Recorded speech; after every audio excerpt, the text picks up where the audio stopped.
اس video کو آپ ضرور دیکھیے، شاید یہ آپ کی، میری یا کسی اور کی کہانی ہو۔ ایک صاحب فرما رہے تھے کہ افریقہ کے ساحل کے کنارے ایک چھوٹا سا شہر تھا۔ وہاں پر لوگوں نے مسجد بنائی تھی اس محلے میں، اور محلے میں ایک حافظ تھے، اس لیے اس حافظ کو لوگوں نے پیش نماز بنا دیا تھا، پیش امام۔ لوگ مسجد کو جاتے تھے، نماز پڑھتے تھے، اور اس پیش امام کی بڑی عزت کرتے تھے، سے ایک تو حافظ تھے اور دوسرے پیش امام تھے۔ رسم یہ ہوا تھا کہ رمضان کے مہینے میں کوئی نہ کوئی پیش امام صاحب کو افطار کے لیے اپنے گھر پر دعوت دیتا تھا۔ ایک صاحب تھے جو بڑے نمازی تھے اور ہمیشہ اذان سے پہلے مسجد کو پہنچ جاتے تھے، اور ان کی صحیح یہ تھی، تلاش یہ تھی ان کی کہ ہمیشہ پیش امام کے پیچھے صف اول میں نماز ادا کریں۔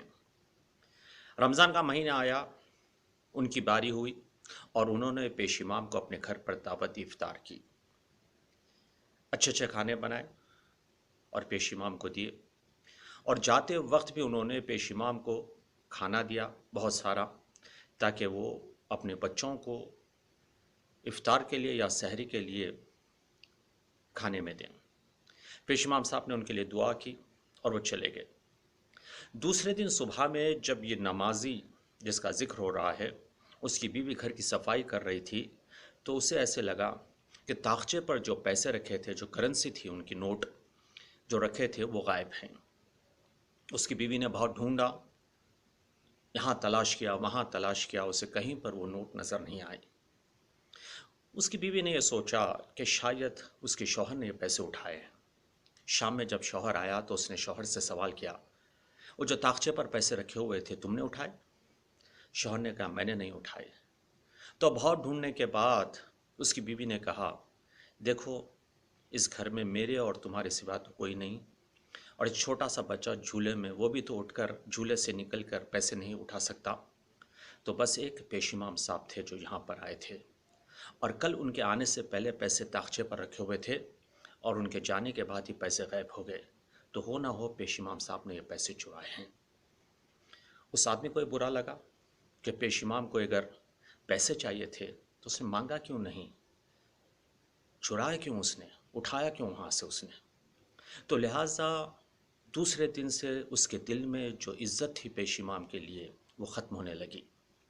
وہ دیر سے نماز کے لیے پہنچتا تھا، اور صحیح یہ کرتا تھا وہ کہ آخری صف میں ہو، یا وہ نماز جماعت کے ساتھ نہیں بلکہ فرادہ پڑھ لیا کرتا تھا، اور روبرو بھی نہیں ہوتا تھا پیش امام سے، تاکہ پیش امام کو سلام بھی کرے اور وہ اس کا جواب دے۔ ایک سال اسی طرح گزر گیا، پھر رمضان آیا۔ رمضان آنے کے بعد سب لوگ معمول کے مطابق پیش امام کو دعوت دینے لگے۔ ان کی باری آئی تو یہ کچھ نہ بول سکے ان کو، لوگوں سے، کہ پیش امام میرے گھر میں آ کے پیسے چرائے تھے۔ وہ مجبوراً خاموش رہے، اور انہوں نے پیش امام کو دعوت دی۔ پیش امام ان کے گھر پر آئے۔ جب آ کر دسترخوان پہ بیٹھے ہوئے تھے تو اس آدمی نے کہا، آپ جانتے ہیں میں ایک سال سے آپ سے بات نہیں کر رہا ہوں، آپ کو سلام بھی نہیں کر رہا ہوں۔ تو پیش امام نے کہا، ہاں میں بھی پوچھنا چاہتا تھا، بات کیا ہے؟ تو اس نے کہا، ایک سال پہلے جب آپ یہاں پر آئے تھے تو طاقچے پر پیسے رکھے ہوئے تھے، کیا وہ پیسے آپ نے اٹھائے؟ پیش امام نے سوچا، کہا ہاں میں نے پیسے اٹھائے۔ تو اس نے جھٹکا، پیش امام صاحب آپ کو اگر پیسے کی ضرورت تھی تو ہم سے مانگ لیا ہوتا، آپ ان پیسوں کو چرائے کیوں؟ تو پیش امام رونے لگے۔ جیسے وہ رونے لگے تو ان کی بیوی نے کہا، آپ رونے کی کیا ضرورت ہے، ہم نے تو آپ کی عزت کہیں پر برباد نہیں کی، ہم نے کسی سے نہیں کہا کہ آپ نے پیسے چرائے، ہم نے آپ کی آبروداری کی، اب رونے کی کیا ضرورت ہے؟ تو پیش امام نے کہا، میں اس لیے نہیں رو رہا ہوں کہ میں نے پیسے اٹھائے، میں اس لیے رو رہا ہوں کہ ایک سال ہو گئے اس واقعے کو، اور آپ لوگوں نے گھر میں قرآن تک نہیں کھولا۔ اس دن جب آپ لوگ کچن میں تھے اور کھانا بنانے میں مصروف تھے تو ہوا کا جھونکا آیا کھڑکی سے اور وہ نوٹ اڑنے لگے، تو میں نے سوچا کہیں پر گر جائیں گے۔ میں نے اٹھا کر انہیں فرش کے نیچے رکھنا چاہا، لیکن میں نے کہا شاید فرش کے نیچے آپ لوگ اسے ڈھونڈ نہیں پائیں گے۔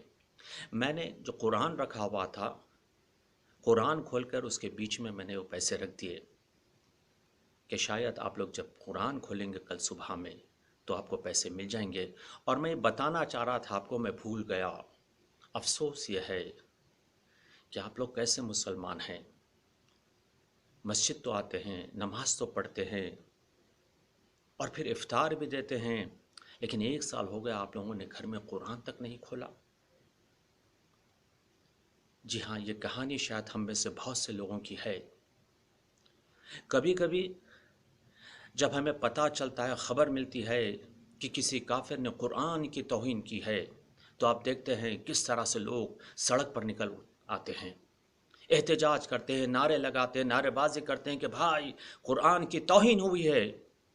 لیکن پتہ نہیں انہی میں سے کتنے لوگ ہیں جنہوں نے اپنے گھر میں رکھے ہوئے قرآن کی طرف دیکھا بھی نہیں، اسے کھولا بھی نہیں۔ ایک سوال ہے، وہ کافر جو ایمان نہیں رکھتا قرآن پر، اس نے قرآن کی توہین کی، اس کا جرم زیاد ہے، اس کا گناہ زیاد ہے، یا اس شخص کی جو اپنے آپ کو مسلمان کہتا ہے اور قرآن پر ایمان رکھتا ہے اور قرآن کی طرف توجہ نہیں دیتا، قرآن کو کھولتا نہیں اور قرآن کی توہین کرتا ہے؟ آپ ہی بتائے، گناہ اس کافر کے زیاد ہے یا اس مسلمان کی جو اپنے آپ کو مسلمان کہتا ہے؟ اگر یہ ویڈیو آپ کو پسند آئی ہو تو آپ شیئر کیجئے۔ شاید ان میں سے بہت سے لوگ ہیں جو آج بھی اپنے آپ کو مسلمان کہتے ہیں، قرآن پر ایمان رکھتے ہیں، اور کہیں پہ اگر قرآن کی توہین ہوتے ہیں تو وہ بھڑک اٹھتے ہیں، روڈ پر نکل آتے ہیں، لیکن خود کبھی بھی قرآن کی طرف دیکھتے نہیں اور قرآن کی توہین کرتے ہیں۔ اللہ حافظ۔